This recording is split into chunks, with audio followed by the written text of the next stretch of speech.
Etika Islam dalam bidang produksi, distribusi, dan konsumsi.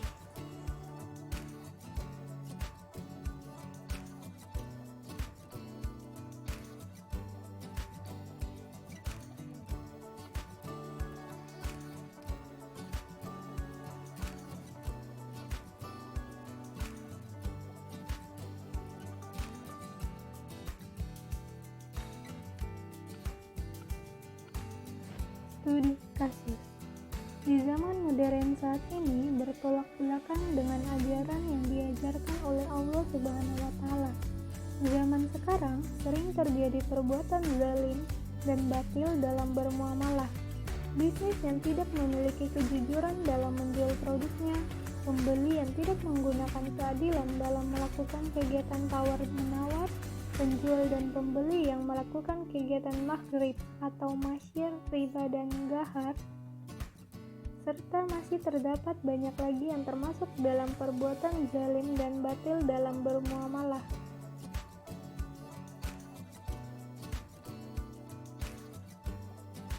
Dalam Al-Quran terdapat banyak peringatan Allah Subhanahu wa Ta'ala tentang bermuamalah, tetapi masih banyak yang menghiraukan peringatan tersebut. Kebanyakan masyarakat, terkhususnya di Indonesia, berpandangan bahwa riba adalah mengambil tambahan yang terlalu tinggi dalam hutang piutang, misalnya yang dilakukan oleh rentenir, sedangkan tambahan dalam pinjaman kecil tidak termasuk riba, serta fenomena yang ada sekarang bahwa masyarakat juga belum mengenal tentang transaksi yang dilarang dalam Islam seperti gharar. Banyak masyarakat melakukan transaksi jual beli yang barangnya belum ada atau tidak ada.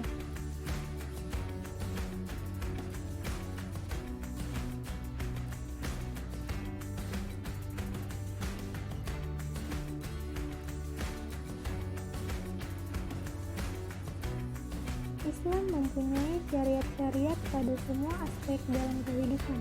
Salah satunya aturan dalam bermuamalah atau bisnis dan usaha, yang merupakan kegiatan dalam rangka mencari kehidupan. Di dalam perekonomian terdapat 3 komponen yang saling berkaitan satu sama lain, yaitu kegiatan produksi, distribusi, dan konsumsi. Untuk dapat menerapkan etika dalam bisnis yang sesuai dengan syariat Islam dalam bisnis, maka perlu ditanamkan nilai-nilai etika dalam kegiatan produksi, distribusi, dan konsumsi.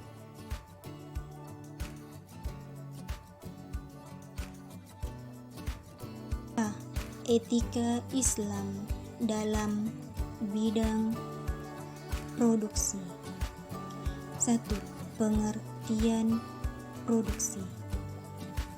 Produksi dalam kegiatan ekonomi Islam ialah setiap bentuk kegiatan yang dilakukan oleh manusia untuk mewujudkan suatu manfaat atau menambahnya dengan cara mengeksplorasi sumber-sumber ekonomi yang disediakan oleh Allah Subhanahu wa Ta'ala sehingga dapat menjadi maslahat agar memenuhi kebutuhan manusia. Hal ini dijelaskan dalam setiap aktivitas produksi jasa dan barang yang dilakukan oleh seorang muslim agar dapat memperbaiki apa yang dimilikinya baik berupa harta dan sumber daya alam serta dipersiapkan untuk dapat dimanfaatkan oleh umat Islam atau pelakunya.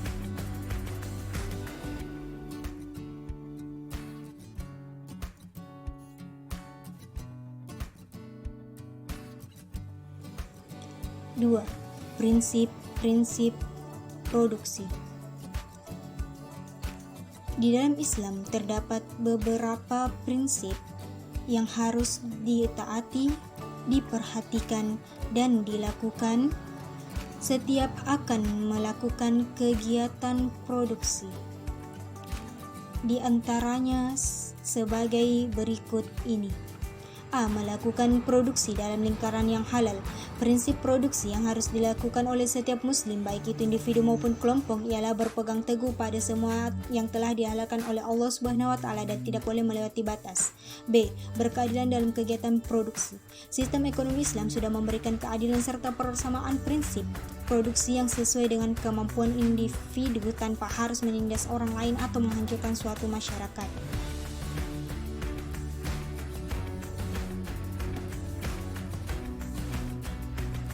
C. Semua kegiatan produksi yang dilakukan terikat pada tatanan nilai moral serta teknikal yang islami, mulai dari melakukan kegiatan mengorganisir faktor produksi, melakukan proses produksi hingga pemasaran serta pelayanan pada konsumen harus mengikuti pada moralitas Islam. D. Kegiatan produksi perlu memperhatikan aspek sosial kemasyarakatan. Kegiatan produksi perlu memelihara nilai keseimbangan dan harmoni terhadap lingkungan sosial serta lingkungan hidup di dalam masyarakat dengan jumlah skala yang lebih luas.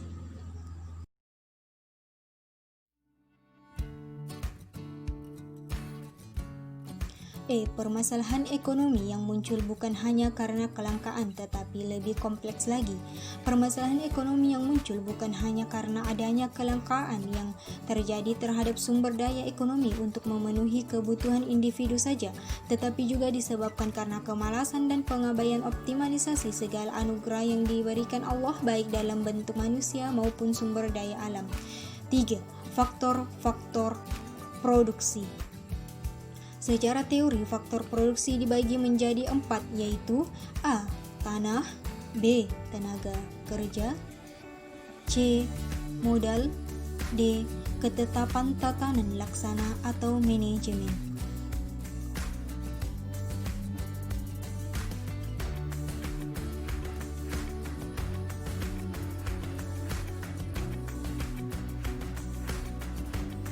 Etika Islam dalam bidang distribusi. 1. Pengertian distribusi. Distribusi ialah suatu kegiatan menyalurkan barang dan jasa dari produsen kepada konsumen dan para penggunanya. 2. Tujuan distribusi. Tujuan distribusi dalam ekonomi Islam dibagi dalam beberapa kelompok seperti berikut.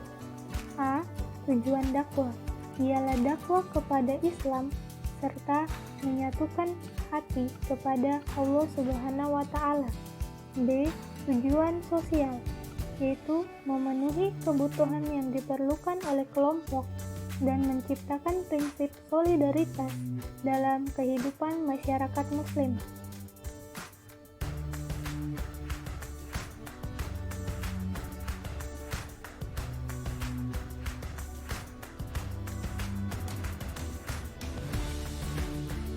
Memperkuat ikatan kasih sayang serta cinta di antara individu maupun kelompok dalam kehidupan masyarakat, mengikis penyebab kebencian di dalam masyarakat agar dapat terrealisasinya keamanan serta ketentraman masyarakat, keadilan distribusi.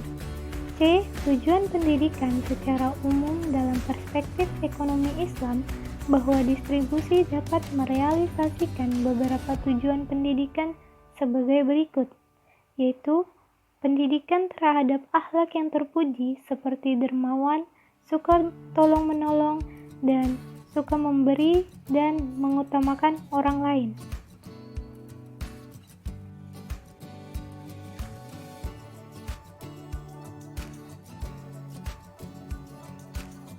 Menyucikan diri dari akhlak tidak terpuji atau akhlak tercela seperti pelit, loba, serta egois atau mementingkan diri sendiri.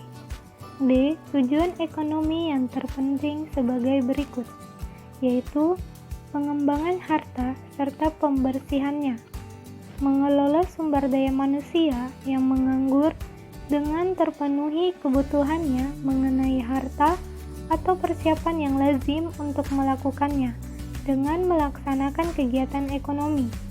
Andil dalam mewujudkan kesejahteraan ekonomi di mana berkaitan dengan tingkat konsumsi.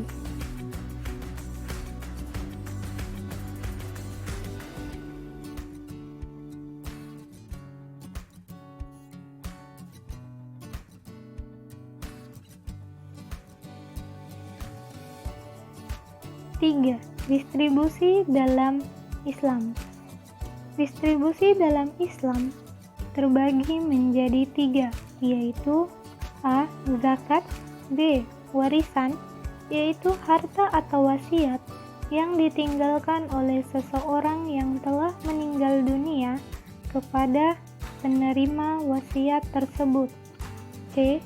Larangan penimbun, yaitu membeli banyak barang kemudian menyimpannya dengan maksud untuk menjualnya kembali dengan harga yang lebih tinggi.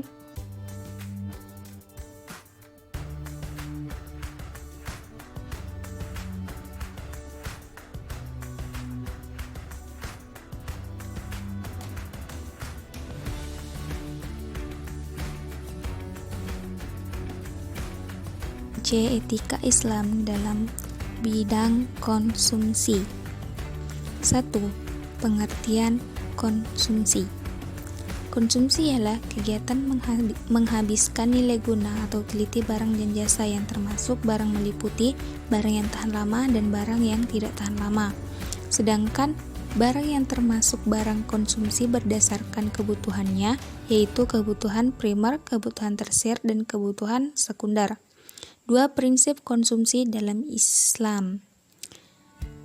Di dalam Islam juga memiliki prinsip konsumsi, di antaranya yaitu A.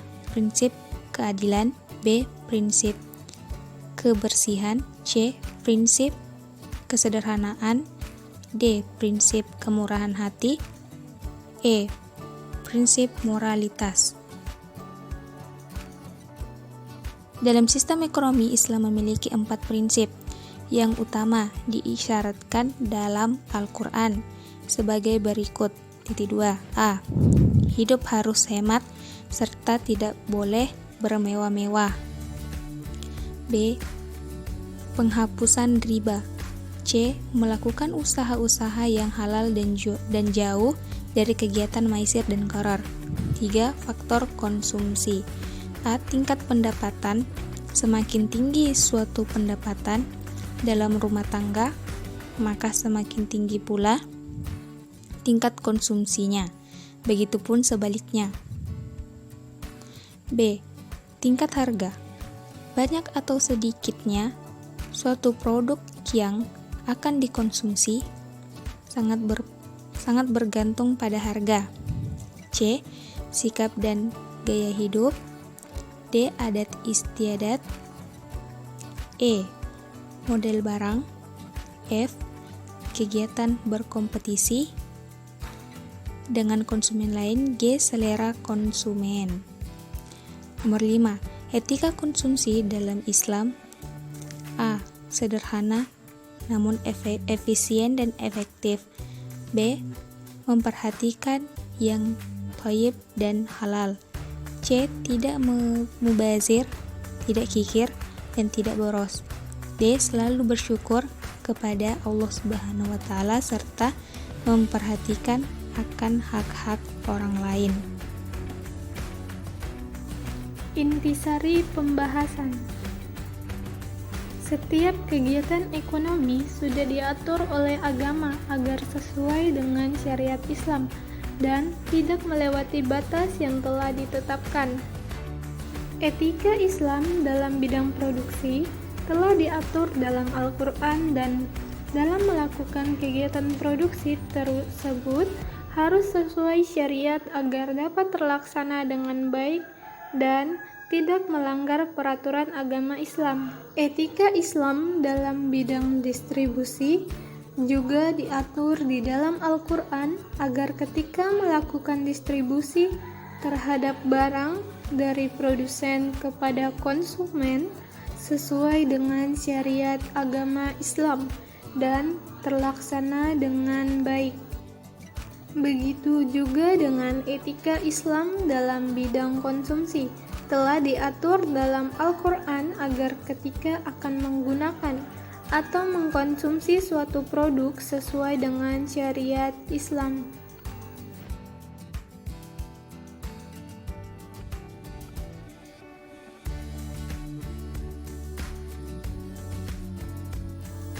Untuk semua viewers atau penonton, jika ada dari materi presentasi kami yang kurang dimengerti atau ingin ditanggapi, silakan komen di kolom komentar di bawah.